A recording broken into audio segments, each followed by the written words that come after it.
৩ August Tarique রহমানের প্রতি গোলাপীর ভালোবাসা শিরোনামে সংবাদ প্রকাশ করে কালের কণ্ঠ। এই সংবাদ দূর দেশে থাকা বিএনপির ভারপ্রাপ্ত চেয়ারম্যান তারেক রহমানের নজরে আসে।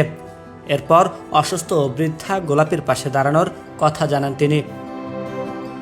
তারেক রহমানের নির্দেশে আমরা বিএনপি পরিবারের পক্ষ থেকে গোলাপীকে নগদ অর্থ ও তার গলার চিকিৎসার দায়িত্ব নেওয়া হয়েছে। অর্থ সহযোগিতা হাতে পেয়ে তারেক রহমানকে ধন্যবাদ জানান গোলাপী। ফ্যামিলিরা বলতে কেউ নেই, শুধু আমি একা অনেক কষ্ট করছি আমার জীবনের যদিও, কিন্তু আমার দিকে কোনো নেতা সহযোগিতা করতেন।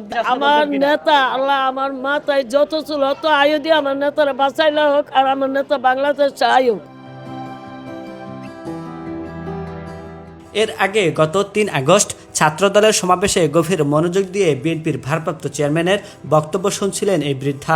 এ সময় তিনি বলেন, বিএনপি ও তারেক রহমানের প্রতি ভালোবাসা থেকেই তিনি তারেক রহমানের বক্তব্য শোনেন।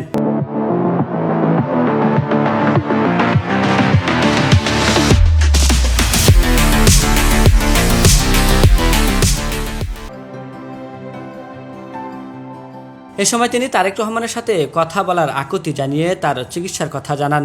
আল্লাহ আমার একটু কথা কবাই না, আমার নেতার লাগে আমার একটু কথা কবাই নীরবে সালাম দেবো, তারপরে চিকিৎসার জন্য টাকা দিচ্ছে ভালো। আমার ঘর নাই, দুয়ার নাই, আমার আর রাস্তায় থাকতে ইচ্ছা করে না। অবশেষে এই বৃদ্ধা মায়ের ইচ্ছে পূরণ হতে চলছে। আব্দুল হামিদ, কালের কণ্ঠ, ঢাকা।